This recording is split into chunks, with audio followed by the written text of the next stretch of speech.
Everyone and welcome to my new video. So ಎಲ್ರಿಗೂ good morning ಹೇಳ್ತಾ ಇವತ್ತು ನಾವು ಮಾರ್ನಿಂಗ್ ತಿಂಡಿಗೆ ರೆಡಿ ಮಾಡ್ಕೊಳ್ತಾ ಇದ್ದೀವಿ. ಸೊ ಹಾಗೆ ಇವತ್ತು ಮಾರ್ನಿಂಗ್ ಬ್ರೇಕ್ಫಾಸ್ಟಿಗೆ ನಾವು ಉದ್ದಿನ ಇಡ್ಲಿ ಮಾಡ್ತಾ ಇದ್ದೀವಿ. ಪ್ರೀವಿಯಸ್ ಡೇನೆ ಉದ್ದು ಮತ್ತು ಅಕ್ಕಿಯನ್ನು ನಾವು ಕಡ್ದಿಟ್ಕೊಂಡು ಸೊ ಮಾರ್ನಿಂಗ್ ಇಡ್ಲಿ ಮಾಡುವಂಥದ್ದು. ಸೊ ಹಾಗೆ ಇದು ತುಂಬಾ ಟೇಸ್ಟಿಯಾಗಿರುತ್ತೆ, ನಮ್ಮೆಲ್ಲರ ಫೇವರೇಟ್ ಬ್ರೇಕ್ಫಾಸ್ಟ್ ಕೂಡ. ಹಾಗೆ ಇವತ್ತು ಉದ್ದಿನ ಇಡ್ಲಿಗೆ ನಾವು ಕಾಂಬಿನೇಷನ್ ಆಗಿ ಟೊಮೆಟೊ ಸಾರನ್ನು ಮಾಡ್ಕೊಂಡಿದ್ವಿ. ಸೊ ಕೆಲವೊಂದು ದಿನ ಚಟ್ನಿ ಮಾಡ್ತೇವೆ, ಸೊ ಇವತ್ತು ಕಾಂಬಿನೇಷನ್ ಆಗಿ ಟೊಮೆಟೊ ಸಾರು ಮಾಡಿದ್ವಿ. ಹಾಗೆ ಒಮ್ಮೆ ಬ್ರೇಕ್ಫಾಸ್ಟ್ ಎಲ್ಲ ಆದಮೇಲೆ ಮಧ್ಯಾಹ್ನ ಊಟಕ್ಕೆ ತಯಾರಿ ಮಾಡ್ಕೊಳ್ತಾ ಇದ್ವಿ. ಸೊ ಎವ್ರಿ ಡೇ ನಮ್ಮದು ಮೀನು ಸಾರು ಮತ್ತು ವೆಜಿಟೇಬಲ್ ಪಲ್ಯ ಮಾಡ್ತೀವಿ. ಹಾಗೆ ಇವತ್ತು ಮೀನು ಸಾರಿಗೆ ರೆಡಿ ಮಾಡ್ತಾ ಇದ್ದೇವೆ. ಮೀನು ಸಾರಿಗೆ ಮುಖ್ಯವಾಗಿ ಇವತ್ತು ಕುಚ್ಚಿ ಮೀನಿನ ಸಾರು ಮಾಡೋಣ ಅಂತ ಅಂದ್ಕೊಂಡ್ವಿ. ಹಾಗೆ ಅದಕ್ಕೆ ತೆಂಗಿನಕಾಯಿಯನ್ನು ಕಟ್ ಮಾಡಿ ಇಟ್ಕೊಂಡಿದ್ವಿ. ಹಾಗೆ ಕೆಂಪು ಮೆಣಸು, ಹುಳಿ, ಸ್ವಲ್ಪ ಸಾಸಿವೆ, ಕೊತ್ತಂಬರಿ, ಕಾಳುಮೆಣಸು, ಅರಿಶಿನ, ಬೆಳ್ಳುಳ್ಳಿ ಮತ್ತು ಈರುಳ್ಳಿಯನ್ನು ಎಲ್ಲ ಒಟ್ಟು ಸೇರಿಸಿ ಮಸಾಲೆ ಮಾಡಿ ಇಟ್ಕೊಳ್ಬೇಕು. ಸೊ ಇಲ್ಲಿ ಕಾಣ್ತಿರುವಂಥದ್ದು ಕುಚ್ಚಿ ಮೀನು ಅಂತೇಳಿ, ಚಿಕ್ಕ ಮೀನು ಆದರೂ ಕೂಡ ತುಂಬ ಟೇಸ್ಟಿಯಾಗಿರುತ್ತೆ. ಸೊ ಅದನ್ನು ನಾನು ಕಟ್ ಮಾಡಲಿಕ್ಕೆ ನಾನು ತೋಟಕ್ಕೆ ತೊಗೊಂಡು ಬಂದೆ. ಯೂಶ್ವಲಿ ನಾನು ಕಿಚನಲ್ಲೇ ಕಟ್ ಮಾಡುವಂಥದ್ದು, ಬಟ್ ಕೆಲವೊಂದು ಸತಿ ತೋಟದಲ್ಲಿ ಕೂತ್ಕೊಂಡು ಕಟ್ ಮಾಡಲಿಕ್ಕೆ ತುಂಬಾ ಪ್ಲೆಸೆಂಟ್ ಅಂತ ಅನ್ನಿಸ್ತದೆ.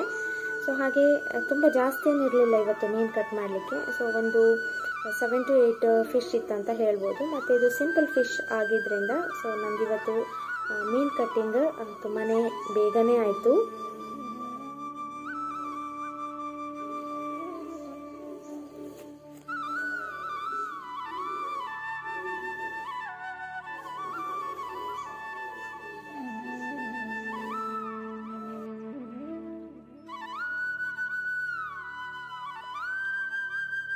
ಸೊ ಒಮ್ಮೆ ಮೀನು ಕಟ್ ಮಾಡಿ ಆದಮೇಲೆ ಚೆನ್ನಾಗಿ ಕ್ಲೀನ್ ಮಾಡಿ ಇಟ್ಕೊಳ್ಬೇಕು. ಸೊ ಹಾಗೆಯೇ ಒಮ್ಮೆ ರಸ ರೆಡಿ ಆದಮೇಲೆ ಅದಕ್ಕೆ ನಾನು ಯೂಶ್ವಲಿ ಶುಂಠಿ, ಕಾಯಿ ಮೆಣಸು ಮತ್ತು ಬೆಂಬುಳಿನ ಆಲ್ಮೋಸ್ಟ್ ಹಾಕ್ತೀನಿ. ಬಿಕಾಸ್ ಬೆಂಬುಳಿ ಮರ ಇಲ್ಲಿರೋದ್ರಿಂದ ಸೊ ಅದು ತುಂಬಾ ನ್ಯಾಚುರಲ್ ಫ್ಲೇವರನ್ನು ಕೊಡ್ತದೆ ಮತ್ತು ಹೆಲ್ತ್ ಕೂಡ ಚೆನ್ನಾಗಾಗ್ತದೆ.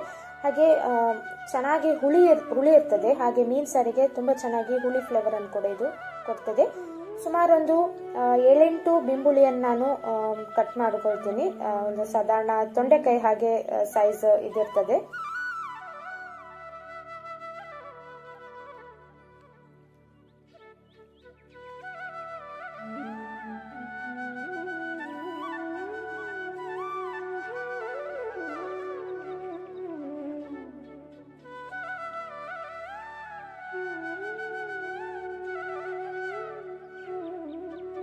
ಇಲ್ಲಿ ನೋಡ್ಬೋದು ನಾನು ಆಲ್ಮೋಸ್ಟ್ ಒಂದು 7-8 ಬೆಂಬುಳಿಯನ್ನು ನಾನು ಕೊಯ್ಕೊಂಡು ಬಂದಿದ್ದೀನಿ.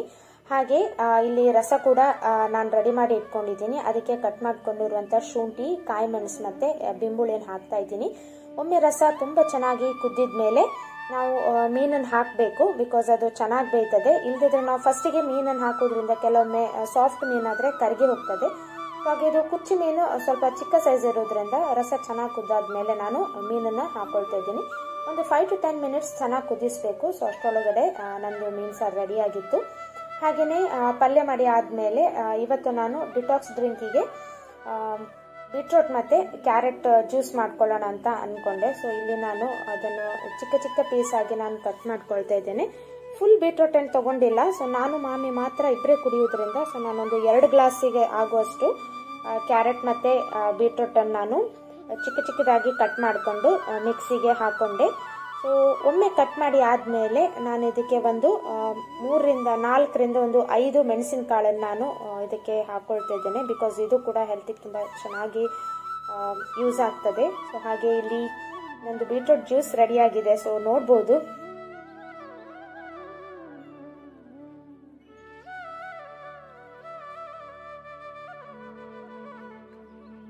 ಸೊ ಇವತ್ತಿನ ಒಂದು ಮಾರ್ನಿಂಗ್ ನನ್ನ ಮಧ್ಯಾಹ್ನ ಕೆಲಸ ಎಲ್ಲ ಆದಮೇಲೆ ಸೊ 12 ಗಂಟೆ ಹೊತ್ತಿಗೆ ನಾನು ಮಾಮಿ ಕಾಪುಗೆ ಹೋಗಬೇಕಿತ್ತು, ಸ್ವಲ್ಪ ವರ್ಕ್ ಇತ್ತು. ಸೊ ಹಾಗೆಯೇ ಇಬ್ಬರು ಕೂಡ ರೆಡಿಯಾಗಿ ಆಲ್ಮೋಸ್ಟ್ ಕಾಪುಗೆ ಹೊರಟಿ. ಸೊ ನಮ್ಮ ಮನೆಯಿಂದ ಕಾಪುಗೆ ಒಂದು 15 to 20 ಮಿನಿಟ್ಸಲ್ಲಿ ನಾವು ರೀಚ್ ಆಗ್ತೀವಿ.